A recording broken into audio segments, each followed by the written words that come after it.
La Fundación de Estudios para la Aplicación del Derecho FESPAD realizó un diagnóstico con representantes, líderes y lideresas de la zona de la Costa del Sol, Departamento de La Paz. El objetivo del diagnóstico es medir los posibles impactos de dicho proyecto, así como conocer los niveles de consulta e involucramiento de las comunidades en el proceso, diseño y ejecución del proyecto.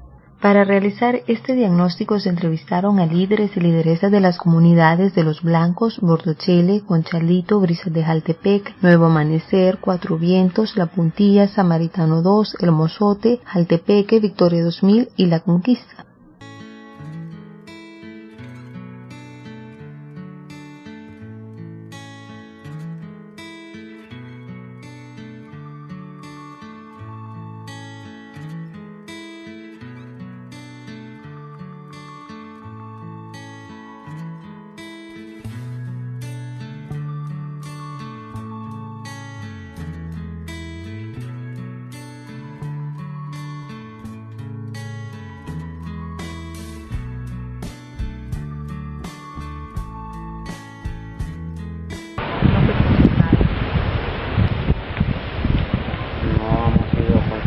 Ya no sé por qué a nosotros no nos han tomado en cuenta.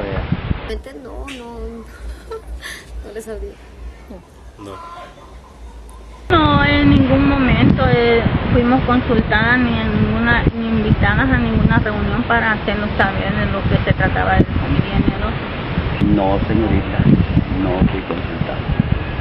Pues no, nosotros no hemos sido conquistados, no se nos ha informado nada, no tenemos información. Así como consultada como personas, no.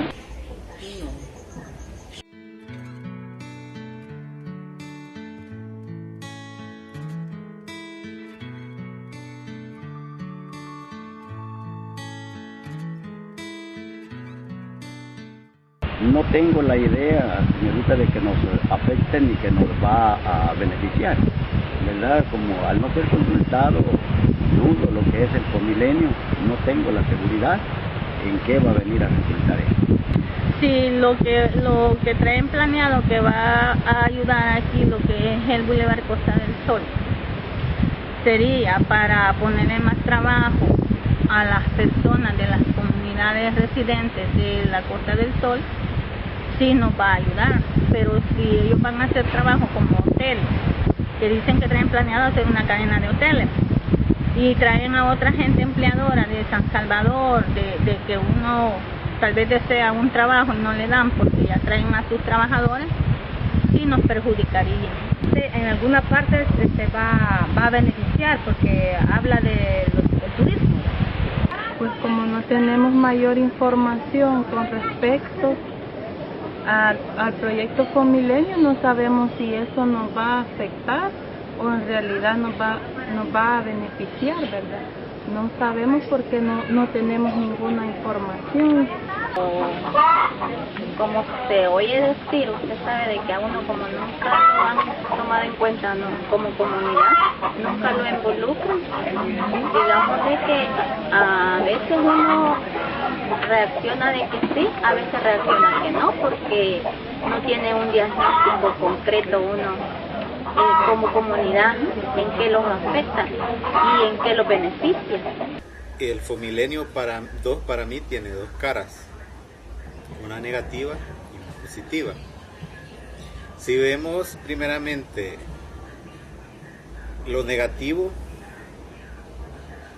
que es donde nosotros tenemos entendido, el Fomilenio aquí no es por información que los haya dado ninguna institución, ¿verdad? Sino que es solamente por lo mismo que se comenta entre las comunidades de aquí, que sería ampliar la vía.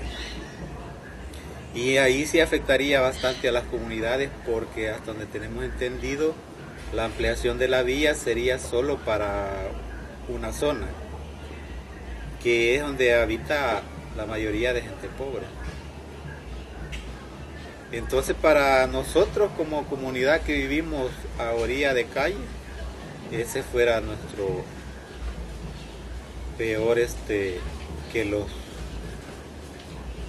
no los beneficiaría en nada, pues, porque nuestras casas serían removidas. Desde que Yo considero que no estoy bien así segura si nos va a traer cosas buenas, pero no sé muy bien. Vive muy a la orilla de la calle o pasa algo así, ¿verdad? Que le quieran quitar ahí por algún proyecto que sea, yo pienso que los va a perjudicar, ¿verdad? Estuvimos como Movitierra reunidos con William Pleites y él nos decía, o sea, nosotros íbamos como con la inquietud de dónde iban a darse los proyectos, pero sin embargo él decía de que no había nada aprobado, ¿verdad? Que acá de la zona costera, preguntamos por la zona costera y dijo de que para acá no había ningún proyecto aprobado. Que habían entrado como 60, sí lo dijo, pero que al final como que no les había gustado el modelo de cómo tenían que ejecutar el proyecto. Entonces se habían quedado como 11 nomás, pero que esos 11 iban a pasar como en un colador para ver si llenaban los requisitos que ellos estaban pidiendo.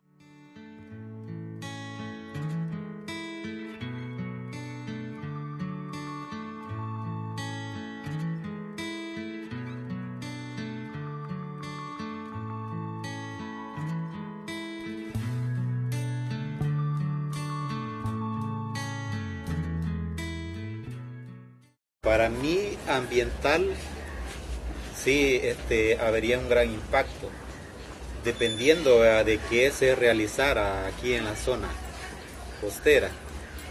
Porque si es para ampliar el turismo, hacer nueva inversión, nuevos hoteles, afectaría bastante ambientalmente. Porque con la llegada de más hoteles, se impacta a la contaminación. No sé, yo pienso que tienen que ser quizás como algunos hoteles, algo así que, pues sí, que tal vez pueda beneficiar a la gente, pero igual también nos perjudicaría a varias personas. Creo que todo proyecto acerca de construir o de una construcción siempre tiene que afectar en algo, porque siempre tiene que haber alguna afectación en algo. Entonces yo creo de que puede afectar también nuestras comunidades. La escasez de los granos básicos, una y la otra pues es lo del ambiental y el proteger el amplio pues acá en la zona de tenemos personas de que venimos de otro lugar o empresas de que se ponen a hacer edificios en la parte salada y destruyen ese árbol pues y no después lo podemos nosotros recuperarlo porque ya es perdido eso. Podrían haber también impactos negativos porque supongo que por ejemplo anteriormente los de la alta sociedad querían sacar a las gentes de las orillas de los esteros, ¿verdad? No quieren gente pobre sino que solo cadena de hoteles. Entonces esperamos que no suceda eso. En cambio, en lo ambiental, si no nos ponemos la viva, nos perjudicarían mucho porque casi la mayoría de hoteles aquí en las comunidades hemos tratado la manera de que las tuberías de aguas negras o los desechos sólidos los tiran lo que es al mar o al estero. Entonces nosotros lo que haríamos ahí es ponerlos bien atentos a que ellos pues las tuberías hagan una cosa de aguas negras para ir ubicar lo que es todas las aguas sucias que ellos van a recoger y no que tiren las tuberías hacia el estero. Más tengo la seguridad que nos perjudicaría en la economía y en lo ambiental. Esa es mi posición. Yo al señor William Pleites lo que no me convenció porque yo le hablaba sobre los megaproyectos que hicieron hace 5 años, que es Costa Real y Portofino.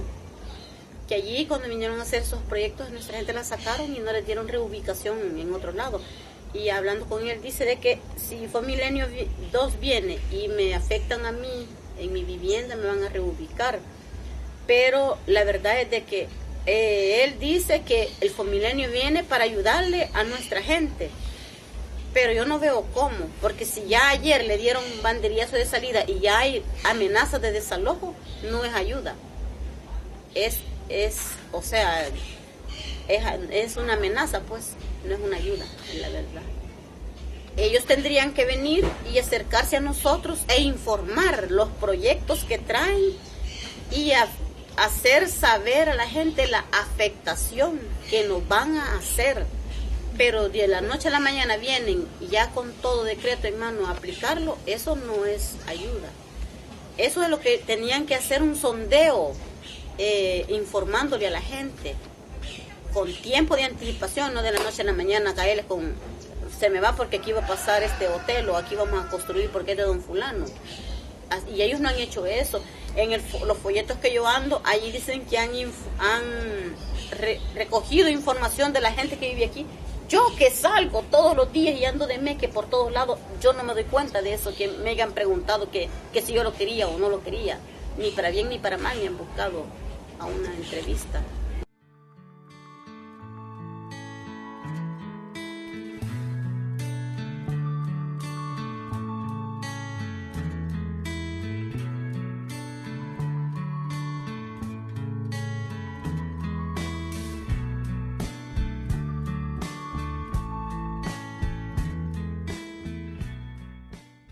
Conocemos a este momento la proyección de inversión hacia las comunidades, que es lo que nos preocupa, ¿verdad? Y que me imagino en este momento nuestras comunidades también sienten eso, ¿verdad? ¿Cuál es la inversión que se va a hacer? En la lógica de erradicar pobreza, pues, ¿verdad? Pero si va a ser todo el tema de apoyar a los grandes empresarios para que sigamos construyendo otras cosas. Entonces, concretamente el nivel de comunicación ha sido muy malo, ha sido muy deficiente y pues lamentamos eso. Desconocemos cuál va a ser la inversión específica en el territorio que nos corresponde. Hemos hecho algunos esfuerzos de presentar algunas propuestas, sobre todo de proyectos que no van a beneficiar a una sola comunidad, sino a muchas comunidades, particularmente en la zona de la costa, donde tenemos grandes problemas, desde el problema serio de falta de legalización de tierras, ¿verdad? Principalmente en la comunidad Victoria, en una zona con alto potencial turístico, pero ahí tenemos problemas serios. Igual nos sucede con todo el tema de caminos y de infraestructura en mantenimiento de calles, y por supuesto creería yo que pues la mayoría de los compañeros alcaldes y alcaldesas del departamento no hemos sido diría yo convocados primero los responsables de esta importante inversión en el país, muy esperada, ¿verdad?, por las salvadoreñas y los salvadoreños. Debería ser, bueno, socializada con todos los actores. Creo yo eso, no hemos tenido ni tan siquiera un acercamiento con la junta directiva, entonces por lo tanto desconocemos la inversión que se va a hacer en el territorio. Lo único que conocemos es el proyecto, repito, de ampliación de la carretera, ¿verdad?, de aeropuerto a Zacatecolí. Nada, únicamente nosotros estamos a la expectativa, ¿no? Como lo habían planteado de primero, que dijeron que era para la costa salvadoreña, pues estaba bien, porque aquí se necesita bastante desarrollo turístico. En la Costa del Sol tenemos las mejores playas, pero sin embargo para acá no hay nada. Esa es una. La otra es que esa calle estaba programada para haber sido arreglada hoy en el Milenio, la calle de la Costa. Se supone que es de 4 carriles, pero después nos topamos con la sorpresa de que la calle no es nacional, y entonces por lo tanto dicen que no se puede invertir tampoco ni en la calle, todos los inconvenientes están. Entonces, a mi modo de ver, así como trazaron lo del Milenio, para la costa no tiene ningún beneficio.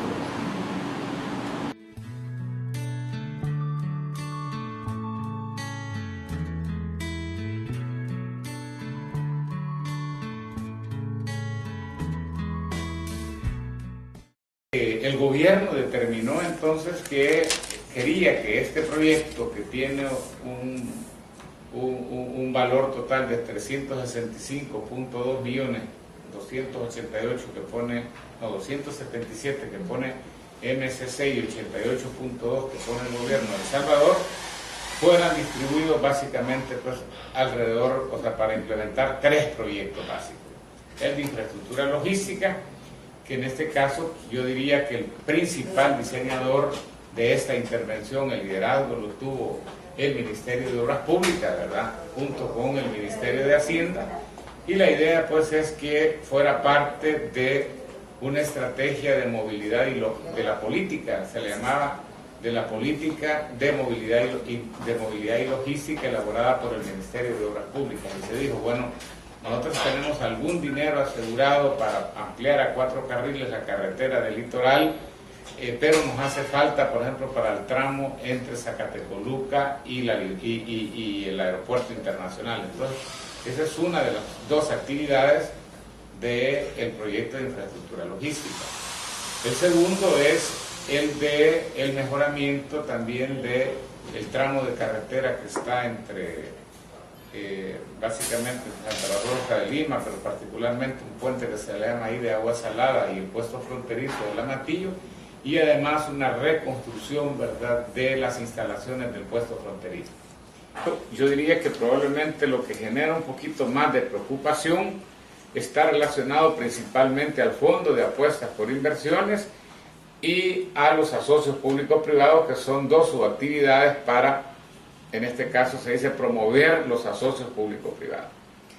Entonces, este Fondo de Apuestas por Inversiones, el propósito principal, esto es producto de una suerte como de crítica que se hizo interna, ¿verdad?, a el impacto de Fomilenio 1. En Fomilenio 1, una parte importante de los recursos fueron destinados a lo que se le llamó el apoyo productivo.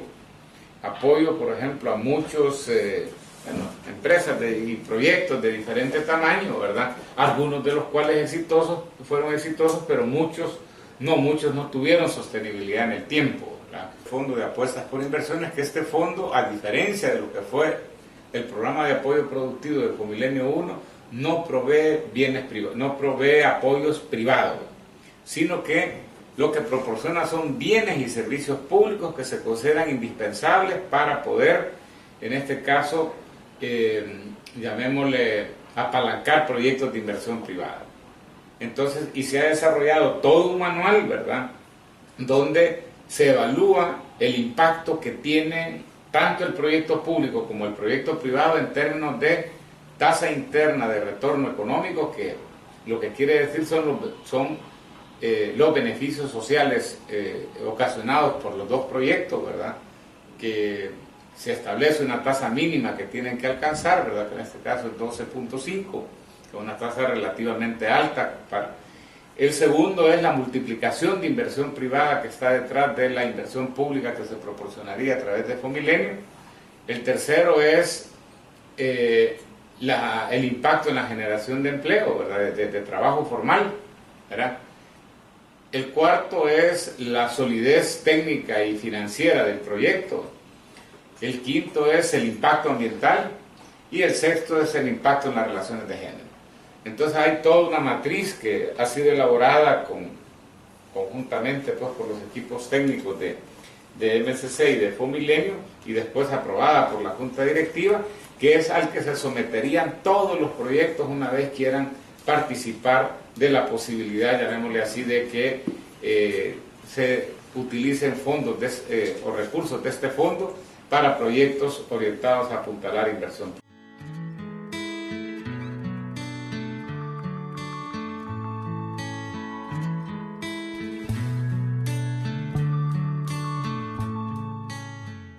Es una lástima que tanto se ha hablado del Pomilenio 2 y se hablaba de manera integral, y la ilusión de todos los habitantes, creo que desde La Libertad hasta Usulután están hablando del turismo y de las mejoras en todo el Pacífico. Y me extraña que a través de un sorteo, por mala suerte quede San Pedro y la Herradura fuera de esa, digamos, de esa proyección. Nuestra expectativa ha sido fortalecer a los líderes comunitarios y fortalecer a las comunidades en el conocimiento de sus derechos. Y uno de los aspectos que nosotros logramos en varios talleres, creo que trasladar, es el tema de la transparencia. Que tenemos un proyecto grande que va, digamos, a beneficiar determinadas zonas del país, y que hay unos fondos que ha dado el gobierno de Estados Unidos para desarrollar ese proyecto, y que hay muchas expectativas alrededor de ese proyecto, como también pueden haber muchos temores respecto a ese proyecto. Conocemos ya lo que fue el Fomilenio 1 en la zona norte, pero ahora se hablaba de que este proyecto venía a la zona costera. Entonces, por un lado, cuando uno le dice, viene un proyecto grande en la zona costera, eso genera muchas expectativas, genera probablemente muchas dudas, y ahí es donde viene el tema del acceso a la información. El derecho al acceso a la información es el derecho que tenemos todos los ciudadanos a poder acceder a la información que tiene el Estado y las instituciones públicas. En este espacio que estamos generando aquí es sobre todo para conocer, para informarnos, para solventar dudas.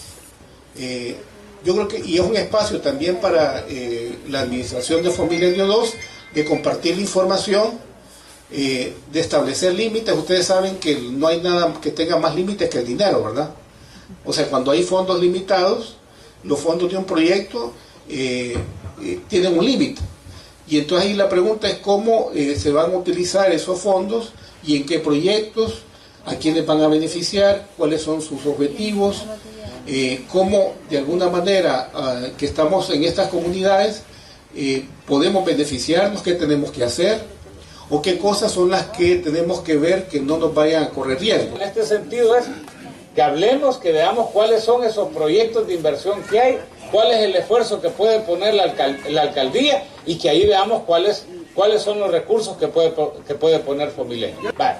Una es el acceso, otra es el agua, otra puede ser, por ejemplo, bueno, en este caso, por ejemplo, un tema que es central, que ustedes lo manejaron ahí. Miren, todos los países que han salido de la pobreza tienen como característica común que han puesto al centro de su atención el tema del empleo digno. O sea, ningún país ha dejado de ser pobre si no pone como prioridad la eliminación de lo que se le llama el empleo temporal, el subempleo o el empleo precario. A eso es lo que le tenemos que apostar todo. Y para eso es importante definitivamente, pues como les digo, que veamos cuáles son los obstáculos que hay en cada caso. Las personas pertenecientes a las comunidades donde se realizó el diagnóstico expresaron que no fueron consultadas, no tomaron en cuenta sus necesidades y problemáticas. También manifestaron que las autoridades locales deberían de conocer en qué consiste el proyecto. Sin embargo, los alcaldes desconocen en qué puede perjudicar o beneficiar a la población de la zona costera.